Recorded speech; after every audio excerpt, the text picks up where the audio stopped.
Hi అండి, ఒక్క జాలి గిన్నె ఉంటే చాలు ఎన్ని కేజీలు వెల్లుల్లి ఈజీగా అలవచ్చని మీకు తెలుసా? చూస్తే ఖచ్చితంగా ఆశ్చర్యపోతారు. సో ఈ అద్భుతమైన టిప్ తెలుసుకునే ముందు చిన్న రిక్వెస్ట్ అండి.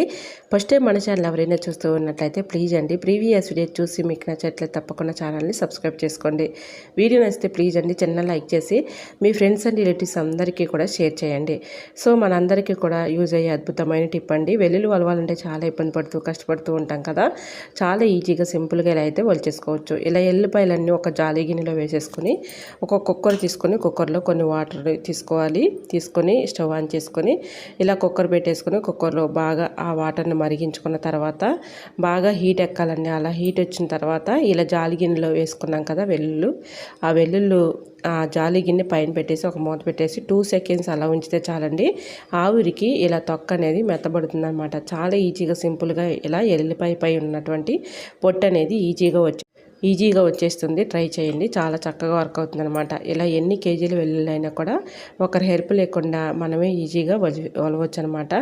ఇలా మామూలుగా మనం నెయిల్స్తో వలవాలంటే నెయిల్స్ అయితే బాగా పెయిన్ వచ్చేస్తూ ఉంటాయి కాబట్టి ఈ విధంగా ఈజీగా ఆ కుక్కర్ పైన ఆవిరి పైన ఇలాగా హోల్స్ ఉన్న గిన్నె పెట్టేసామనుకోండి, ఎందుకంటే ఆ హీట్కి మనకి ఆ తొక్క అనేది ఆవిరికి మెత్తబడుతుంది అనమాట.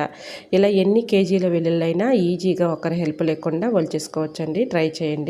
చూశారు కదా, ఇలా ఈజీగా వచ్చేస్తాయి అన్నమాట. సో మరొక యూస్ఫుల్ టిప్ తెలుసుకునే ముందు చిన్న రిక్వెస్ట్ అండి. ఎంతవరకు మన ఛానల్ ఎంతగానో ఆదరించి సపోర్ట్ చేసి ముందుకు తీసుకెళ్తున్న ప్రతి ఒక్కరికి కూడా చాలా చాలా థ్యాంక్స్ అండి. ఇలానే సపోర్ట్ చేయండి. మన ఛానల్లో ఇంకా మంచి మంచి న్యూ టిప్స్ అయితే షేర్ చేస్తూ ఉంటాను.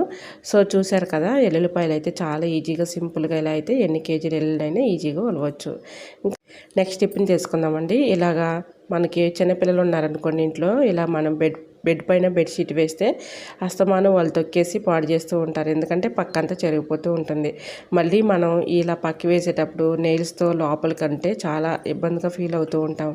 సో ఈ విధంగా స్టీల్ అట్లగా తీసుకొని ఆ బెడ్షీట్ అనేది లోపలికి ఫోల్డింగ్ చేసుకోవచ్చు ఈజీగా. ఇలా బెడ్షీట్ వేసుకోవడానికి చాలా చక్కగా వర్క్ అవుతుంది. వీడియో నచ్చితే లైక్ చేయండి. Thanks for watching.